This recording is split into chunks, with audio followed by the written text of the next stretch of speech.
दोस्तों आज के इस वीडियो के द्वारा हम वैक्यूम सर्किट ब्रेकर का मेंटेनेंस किस प्रकार से करते हैं उसके बारे में सीखने वाले हैं। साथ ही साथ में वैक्यूम सर्किट ब्रेकर का जो बेसिक चीजें हैं उसके बारे में मैं आपको एक्सप्लेन करने वाला हूं। तो चलिए दोस्तों वीडियो को स्टार्ट करते हैं।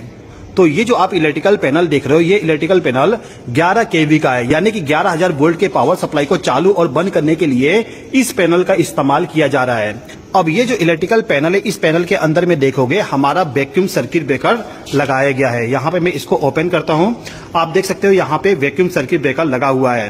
अब ये जो सर्किट ब्रेकर है इसको हमने रिमूव करके यहाँ पे मेंटेनेंस के लिए इस्तेमाल कर रहे हैं। वैक्यूम सर्किट ब्रेकर को निकालने के बाद आप देख सकते हो यहाँ पे हमारा जो चैम्बर है, यहाँ पे आप देख सकते हो पूरा का पूरा ओपन है। अब इस चैम्बर में आप देखोगे अंदर में यहाँ पे जो आपको दिख रहा है, ये जो आपको कॉन्टेक्ट दिख रहा है, ये होता है हमारा बस बार। आप देख सकते हो नीचे में 3 बस बार दिया गया है और ऊपर में 3 बस बार दिया गया है, यानी कि 3 बस बार जो है वो इनकमिंग पावर सप्लाई के लिए है और 3 बस बार इसका आउटगोइंग पावर सप्लाई के लिए है। तो अभी के टाइम पे हमने इस पैनल से वैक्यूम सर्किट ब्रेकर को बाहर निकाल दिया मेंटेनेंस करने के लिए। आप देख सकते हैं यहाँ पे 3-4 ब्रेकर हमने रख दिए हैं मेंटेनेंस करने के लिए। दोस्तों ये जो कॉन्टेक्ट है, इस कॉन्टेक्ट को हम कहते हैं फीमेल जो कॉन्टेक्ट। जो मैंने आपको इलेक्ट्रिकल पैनल में बस बार दिखाया था वो होता है मेल कॉन्टेक्ट। अब ये जो फीमेल कॉन्टेक्ट है, ये जाके हमारा जो बस बार होता है उसके अंदर इस प्रकार से माउंट हो जाता है। दोस्तों ये जो कॉन्टेक्ट है इसमें आप देखोगे मूवमेंट रखा गया है। मूवमेंट रखना इसलिए आवश्यकता होती है क्योंकि जब हम ब्रेकर को रेकिंग करते हैं तो उस समय जो हमारा बस बार होता है, बस बार के साथ प्रॉपर कनेक्ट हो सके उसके लिए यहाँ पे मूवमेंट रखा जाता है। यानी कि जब हम ब्रेकर को रेकिंग करेंगे तो वहाँ पे ऑटोमेटिकली थोड़ा सा मूवमेंट की वजह से प्रॉपर कनेक्शन हो जाएगा। यदि ये जो कॉन्टेक्ट बस बार के साथ प्रॉपर कनेक्ट नहीं होगा तो उस कंडीशन में स्पार्किंग जनरेट होगा। तो इसीलिए क्या कहते हैं कि यहाँ पे थोड़ा सा मूवमेंट रख देंगे जिससे कि पूरा अच्छे तरीके से कनेक्शन हो जाए। ओके, अब ये जो हमारा ब्रेकर है, इस ब्रेकर का जो ऊपर का कवर है मैंने उसको ओपन कर दिया हूँ और ओपन करने के बाद आप देखोगे यहाँ पे पूरा का पूरा मैकेनिकल पार्ट को लगाया गया है। इलेक्ट्रिकल पार्ट के नाम पे आपको केवल गिनती के 4-5 डिवाइस देखने को मिल जाएगा, जिसमें से आपको यहाँ पे एक कॉइल मिल जाएगा, एक कॉइल यहाँ पे, एक मोटर यहाँ पे और यहाँ पे कुछ इलेक्ट्रिकल कॉन्टेक्ट मिल जाएगा। इनका काम क्या होता है इसको हम थोड़ा सा रुक के समझेंगे। अभी के टाइम पे हम ये समझते हैं कि जो हमारा मैकेनिकल पार्ट है ये कैसे वर्क करता है। सबसे पहले तो आपको यदि इस ब्रेकर को चालू करना है तो चालू करने के लिए आपको क्या करना होगा, यहाँ पे जो ये वाला स्प्रिंग है, ये जो स्प्रिंग है इसको हमें चार्ज करना पड़ता है। तो इसको चार्ज करने के लिए आप देखोगे यहाँ पे एक हैंडल लगा गया है, इसको मैं एक बार चार्ज करके आपको दिखाता हूँ। तो स्प्रिंग को चार्ज करने के लिए स्प्रिंग चार्जिंग वाला जो हैंडल है इसको मैं यहाँ पे लगा दूंगा। उसके बाद इसको नीचे की तरफ पुश करूंगा इस प्रकार से। अच्छा, यहाँ पे आप एक चीज देखिएगा, यहाँ पे थोड़ा सा मूवमेंट होगा। जब हमारा स्प्रिंग चार्ज होता है तो यहाँ पे मूवमेंट होता है। ठीक है, आप यहाँ पे भी देखिए और यहाँ पे भी देखिए।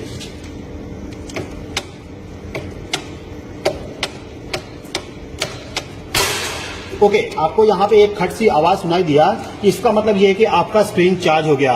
कभी भी आप ब्रेकर का मेंटेनेंस करने जाते हो तो उस समय यदि आप स्प्रिंग को चार्ज कर दिए हो तो आपके हाथ को अंदर लेके मत जाइएगा, क्योंकि पूरा का पूरा मैकेनिकल पार्ट है जो कि मूवमेंट करता है। यानी कि ब्रेकर को चालू कर दिया और इस कंडीशन में आपका हाथ अंदर में है तो आपको इंजरी हो सकता है।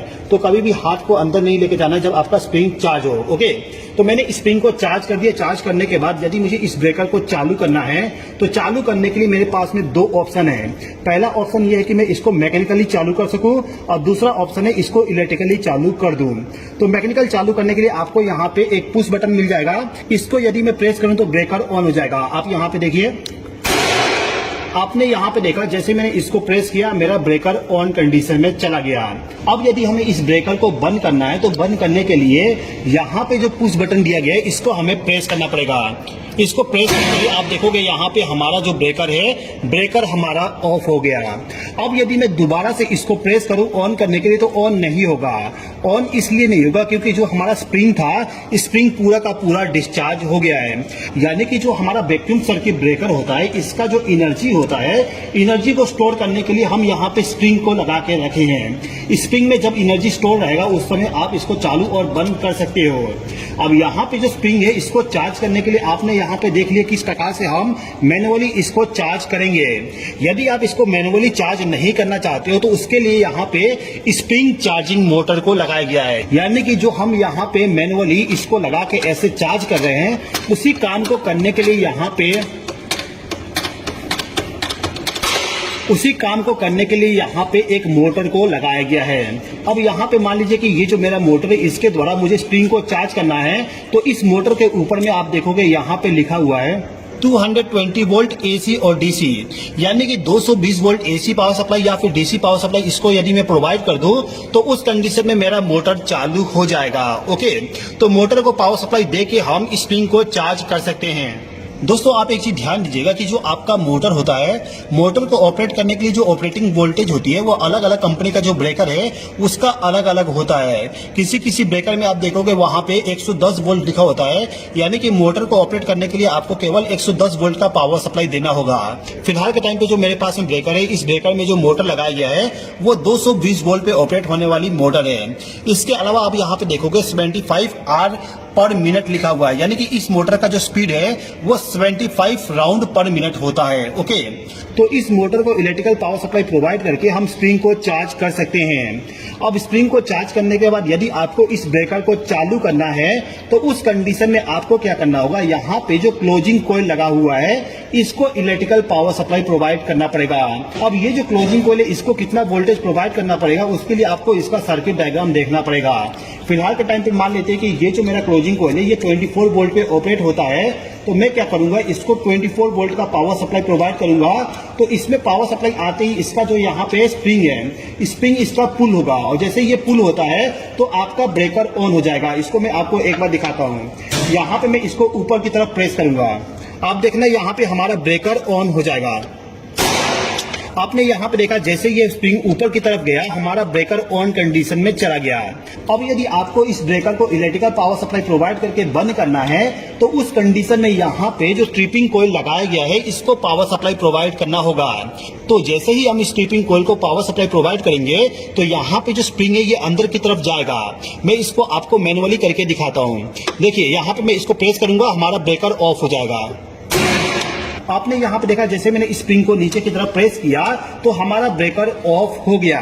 तो ये जो ब्रेकर है इसको हम किस प्रकार से मैनुअली चालू और बंद करेंगे और किस प्रकार से इलेक्ट्रिकल पावर सप्लाई प्रोवाइड करके इसको चालू और बंद करेंगे उसको आपने समझ लिए।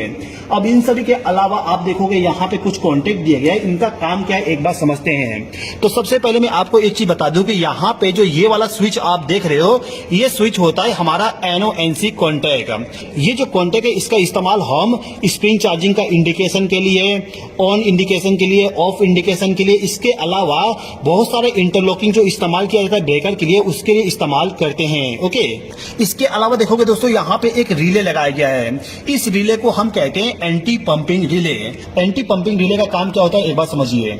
देखिए दोस्तों, जब हम इस ब्रेकर को चालू करने के लिए इस क्लोजिंग कॉइल को पावर सप्लाई प्रोवाइड करते हैं तो क्लोजिंग कॉइल के द्वारा हमारा ब्रेकर ऑन हो जाता है। अब यदि आपका ब्रेकर ऑन हो गया और ऑन करने के बाद भी यदि आप रेगुलरली इस कोयल को पावर सप्लाई दोगे तो आपका जो कोयल है कोयल बर्नआउट हो जाएगा, यानी कि आपका कोयल खराब हो जाएगा। तो ये जो क्लोजिंग कोयल है इस क्लोजिंग कोयल को पावर सप्लाई दोबारा ना जाए उसके लिए हम एंटी पंपिंग रिले का इस्तेमाल करते हैं। एक बार और समझिए, जब आपका ब्रेकर ऑन हो जाए, ब्रेकर ऑन होने के बाद इस कोयल को पावर सप्लाई ना जाए इसके लिए हम एंटी पंपिंग रिले का इस्तेमाल करते हैं। ओके, इतना चीजें आपको समझ में आ गया होगा।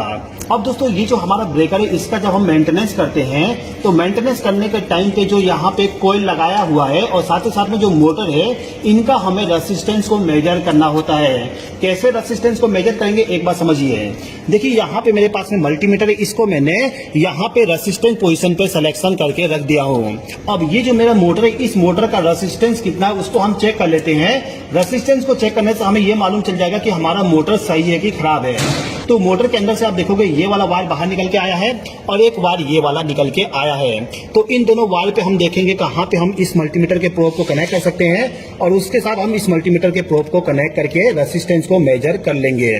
तो आप यहाँ पे देख सकते हैं हमें मोटर का रेसिस्टेंस 39.6 ओम मिल रहा है, यानी कि मोटर हमारा अभी प्रॉपर कंडीशन में है। जिस प्रकार से हमने मोटर का रेसिस्टेंस को मेजर किए उसी प्रकार से आपको ट्रिपिंग कॉइल का रेसिस्टेंस और साथ ही साथ में क्लोजिंग कॉइल का भी रेसिस्टेंस को मेजर करना होता है।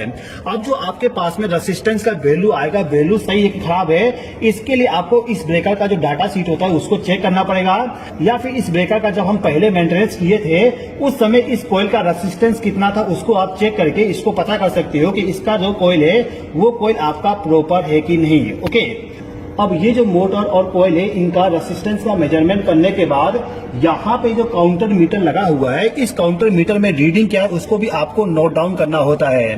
आप यहाँ पे देख सकते हो लिखा हुआ है 234। इसका मतलब ये है कि हमारा जो ब्रेकर है, इस ब्रेकर को 234 बार चालू और बंद किया गया है। यदि मैं इसको अभी के टाइम पे एक बार चालू और बंद कर दूं तो यहाँ पे रीडिंग एक इंक्रीज हो जाएगा, यानी कि 235 हो जाएगा। ओके दोस्तों, इस ब्रेकर का मेंटेनेंस करने के टाइम पे हमें केवल ये देखना होता है कि जो हमारा इलेक्ट्रिकल पार्ट है वो कहीं लूज कनेक्शन तो नहीं हो गया। इसके अलावा जो आपके मैकेनिकल पार्ट है, इसमें कोई रस्टिंग तो नहीं आ गया, कोई नट बोल्ट लूज तो नहीं हो गया। उन सभी चीजों को चेक करना होता है। साथ ही साथ में इस ब्रेकर का जो मैकेनिज्म है उसको पूरा क्लीन करना पड़ेगा और दोबारा से आपको यहाँ पे ग्रीसिंग करना पड़ता है। ओके, ये जो पिन है इसके द्वारा हम मोटर को, कॉइल को पावर सप्लाई प्रोवाइड करते हैं। साथ ही साथ में इस ब्रेकर के अंदर में जो NONC कॉन्टेक्ट होता है, उस NONC कॉन्टेक्ट के चेंज होने पे जो आउटपुट कमांड होता है उसको हमारे पैनल के जो इंडिकेशन लैंप है और जो इंटरलॉकिंग है उनको पहुंचाने के लिए इस पिन का इस्तेमाल किया जाता है। तो अभी तक हमने केवल इस ब्रेकर का वर्किंग को समझे और साथ ही साथ में ये समझे कि इस ब्रेकर में हमें क्या क्या चीजें चेक करना होगा। अभी जो मैंने आपको बताया, इन सभी के अलावा भी आपका जो यहाँ पे जो कॉन्टेक्ट होता है, इस कॉन्टेक्ट को भी चेक करना होता है। क्या चीजें चेक करना है एक बार समझ लीजिए। अब ये जो ब्रेकर है, इस ब्रेकर का जो कॉन्टेक्ट है उसको चेक करने का टोटल 3 तरीका होता है। सबसे पहले तो आपको क्या करना है कि आपका जो मल्टीमीटर है इसके द्वारा चेक करना है कंटिन्यूटी। सेकंड होता है आपको इस ब्रेकर का जो कॉन्टेक्ट है उसका रेसिस्टेंस मेजर करना, और तीसरा होता है इस कॉन्टेक्ट का IR वैल्यू मेजर करना। तो सबसे पहले हम कंटिन्यूटी को चेक कर लेते हैं।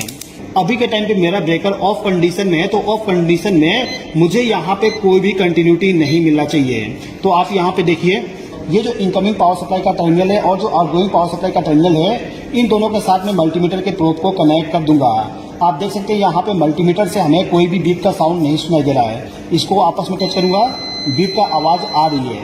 यहाँ पे कनेक्ट करने पे हमें बीप का साउंड नहीं मिल रहा, यानी कि कॉन्टेक्ट अभी ओपन कंडीशन में है। तो तीनों जो कॉन्टेक्ट का हमें यहाँ पे कंटिन्यूटी चेक करना होता है, यहाँ पे हमें कोई भी कंटिन्यूटी नहीं मिल रहा है। अब यहाँ पे हमें इस ब्रेकर को ऑन करना पड़ेगा। तो एक बार इसको मैं ऑन कर देता हूँ।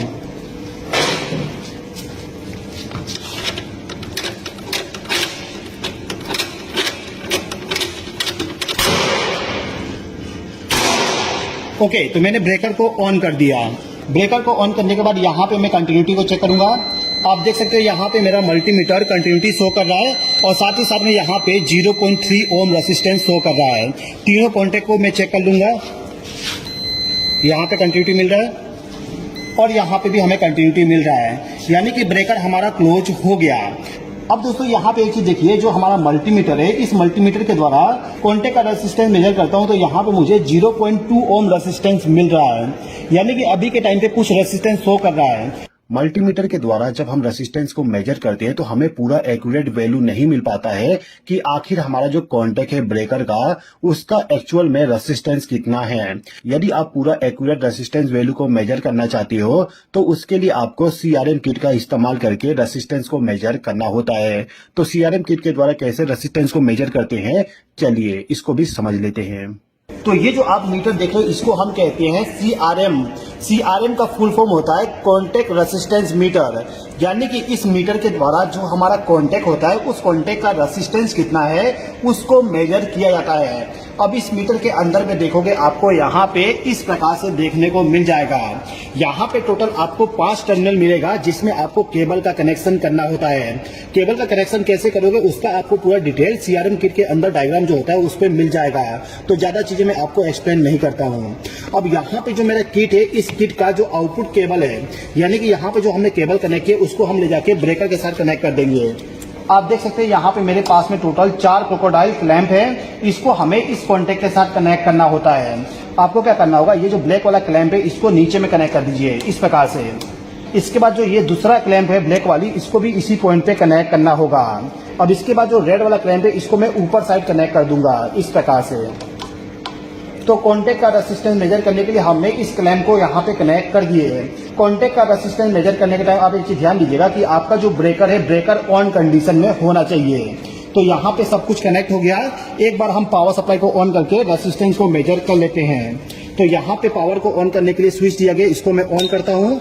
ऑन करने के बाद आप देखोगे यहाँ पे हमारे पास में दो डिस्प्ले है।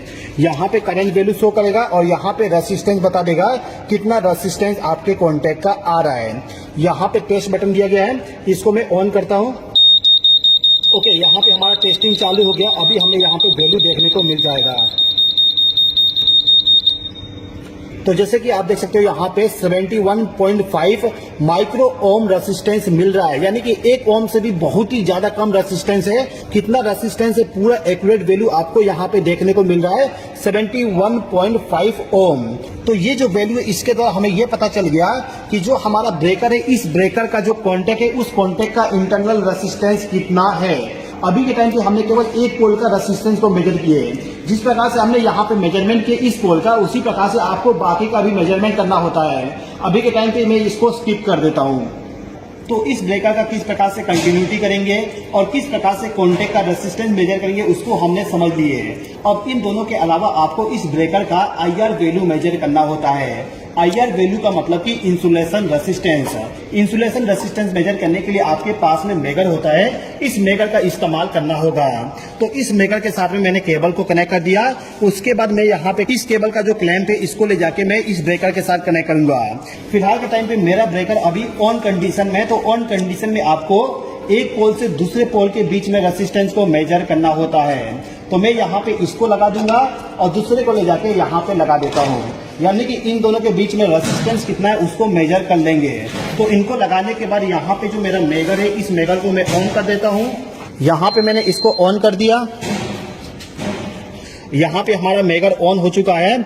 आप यहाँ पे टेस्टिंग वोल्टेज को भी सेट कर सकते हो, आपको कितना वोल्टेज पे टेस्टिंग करना है। फिलहाल के टाइम पे 5000 वोल्ट सेट है टेस्टिंग करने के लिए, तो 5000 वोल्ट पे मैं टेस्ट कर लेता हूँ। तो वोल्टेज को सेट करने के बाद हमें सिंपली इस टेस्ट वाले बटन को प्रेस करना होता है। इसको प्रेस करते ही यहाँ पे आप देखोगे टेस्टिंग चालू हो चुका है। आप देख सकते हो यहाँ पे 4985 वोल्ट इंजेक्ट किया जा रहा है इस ब्रेकर को। उसके बाद यहाँ पे हमारा IR वैल्यू शो हो जाएगा, थोड़ा सा टाइम लगता है। आप देख सकते हो यहाँ पे हमारा IR वैल्यू आ गया। ओके, तो आपको 1 मिनट वेट करना होता है। 1 मिनट वेट करने के बाद आपका जो यहाँ पे मेगर होता है, मेगर आपको IR वैल्यू शो कर देगा। आप देख सकते हो यहाँ पे 222 गीगा ओम IR वैल्यू शो किया जा रहा है, यानी कि इस ब्रेकर का जो दोनों पोल है, उन दोनों पोल के बीच में बहुत ज्यादा गैप है, यानी कि इंसुलेशन का रेसिस्टेंस बहुत ही ज्यादा है। अब ये जो मेगर है, इसको मैं ऑफ कर देता हूँ। ऑफ करने के बाद आपका जो यहाँ पे टर्मिनल है, इसको टच नहीं करना है। यदि आप इसको टच करोगे तो आपको इलेक्ट्रिक शॉक लग जाएगा। इलेक्ट्रिक शॉक आपको इसलिए लगेगा क्योंकि हमने यहाँ पे इंसुलेशन रेजिस्टेंस को मेजर करने के लिए हाई वोल्टेज को इंजेक्ट किए थे। अब जो भी वोल्टेज अभी के टाइम पे इसमें स्टोर है, तो आपको इसको टच करने से पहले आपको इसको डिस्चार्ज करना होगा। तो डिस्चार्ज कैसे करेंगे, एक बार देखिए। यहाँ पे मेरे पास में डिस्चार्ज हो रहे, इसको मैं क्या करूंगा, टर्मिनल के साथ कनेक्ट करूंगा। यहाँ पे कनेक्ट करने के बाद जो हमारा टर्मिनल है वो पूरा डिस्चार्ज हो जाएगा। डिस्चार्ज करने के बाद आप इसको टच कर सकते हो। ओके, अभी के टाइम पे हमने इन दो पोल के बीच में IR वैल्यू को मेजर किए हैं। इसके बाद आपको इन दोनों पोल के बीच में, उसके बाद आपको इन दोनों पोल के बीच में IR वैल्यू को मेजर करना होता है। तो इस प्रोसेस को मैं अभी के टाइम पे स्किप कर देता हूँ। तो हमने इस ब्रेकर को अभी के टाइम पे ऑन कंडीशन में कैसे IR वैल्यू मेजर करेंगे उसको समझ लिए। अब मैं इस ब्रेकर को ऑफ कर देता हूँ। ब्रेकर को ऑफ कर दिया। अब मुझे दोबारा से इसका IR वैल्यू मेजर करना है। IR वैल्यू मुझे इस कॉन्टैक्ट पे और इस कॉन्टैक्ट पे मेजर करना होगा। तो मैं इसको यहाँ से रिमूव करता हूँ और इसको मैं यहाँ पे लगा देता हूँ। अब मैं इस मेकर को ऑन कर दूंगा। ऑन करने के बाद मैं दोबारा से यहाँ पे टेस्ट बटन को प्रेस कर दूंगा, जिससे कि हमारा मेगर इसका इंसुलेशन रेजिस्टेंस को मेजर कर सके। आप देख सकते हैं यहाँ पे हमारा IR वैल्यू आ गया। अभी जो हमने IR वैल्यू मेजर किए वो मेजर किए इस वाले कॉन्टैक्ट के और इस कॉन्टैक्ट के बीच में कितना गैप है, उनके बीच में कितना IR वैल्यू है। ओके, अब जिस प्रकार से आपने इसका इंसुलेशन रेजिस्टेंस मेजर किए, उसी प्रकार से आपको बाकी का भी चेक करना होता है। तो इसको मैं स्किप कर देता हूँ। तो आज के इस वीडियो के द्वारा मैंने आपको ये एक्सप्लेन किया कि जो हमारा BCB ब्रेकर होता है ये किस प्रकार से वर्क करता है और इसका हम मेंटेनेंस करेंगे तो हमें क्या क्या चीजें चेक करना पड़ता है। आई होप कि आपको ये वीडियो पसंद आया होगा। वीडियो पसंद आया तो लाइक कर दीजिए और यदि आप चैनल पे नए हो तो सब्सक्राइब कर लीजिएगा। इस वीडियो को देखने के लिए धन्यवाद।